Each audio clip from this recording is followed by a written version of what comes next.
include Oz in on my plan, as well as telling my older and only sister and 2 more of my closest friends what was going on.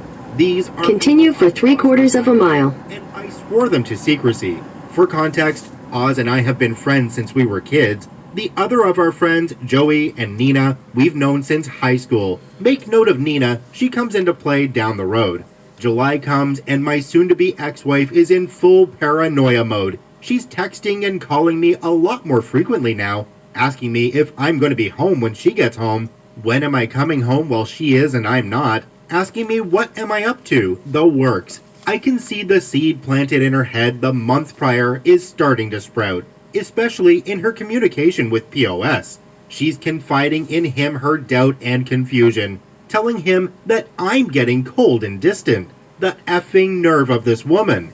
In the interim of these interactions with POS, she suggests that maybe they should stop meeting up at our house because she has no idea if I'd just show up, confirming that yes, she'd had this F-wad in my home. Thanks, Sue. POS asks her in that specific communication, was she worried about me potentially cheating on her, which actually pissed her off. I can't even begin to describe the level of joy and how many laughs I got out of reading that exchange. My cheating wife arguing with her affair partner over if she's mad her husband could be cheating on her. Oh, the effing irony. Now bear in mind, I'm not hooking up with anyone. When I leave, I'm usually at Oz or Joey's, throwing back some booze, watching fights, and spending time with my bros, or at my big sis's house, hanging around with her and my brother-in-law, who's like an older brother to me. My sis is 52, and her hubby is 58. She had told him about my soon-to-be ex-wife's infidelity, but not of my plan. Couldn't risk it as he's a bit of a blabbermouth. We'll fast forward now to October. That's when things seriously pick up.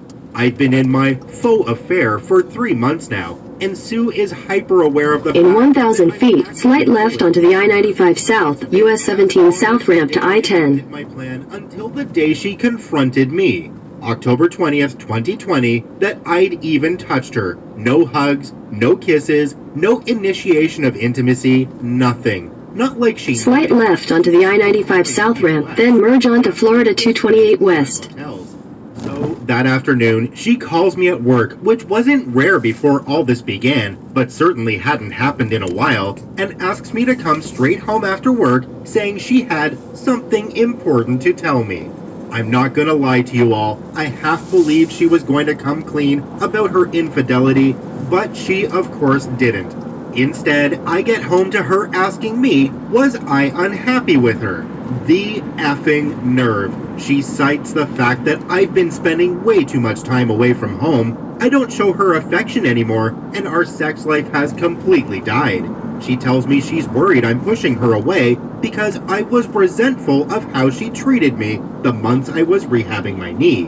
And then, in a quarter mile, take exit 352A toward Forest Street. I was cheating on her. Folks, I fell out on the floor laughing hysterically. And when I say hysterically, I mean Joker laughing gas hysterical. On the surface, it looked like, to her assuming, it was me laughing off the notion of being unfaithful, but it was of course actually me laughing at the sheer irony of what was happening in front of my eyes. I'm tearing up, pounding on the floor. In a quarter mile, keep right to continue on exit 351C. Follow signs for Stockton Street. I sit up and look her in the eyes for the first time in months, shaking my head. But I don't give her an answer. I stand up, brush myself off, kiss the top of her head, and go about settling in for the Keep night. right to continue on exit 351C. I decide, you know what? Given the brevity of what happened, I wanted to see what she was telling him. So I Keep right at the fork to stay on exit 351C. in real time. She tells POS, I know he's cheating on me. In a quarter mile, turn right onto Irene Street. He literally laughed in my face. He fell on the floor and laughed for like 5 minutes. It wasn't 5 minutes, obviously. He doesn't even care how I feel anymore. I don't know how or why, but he's gone. I know I've lost him. Turn right onto Irene Street. I know it. The smile I had on my face reading that must have resembled the Cheshire Cat. She was breaking. POS attempted... In 1,000 feet, merge onto I-10 West. She wouldn't have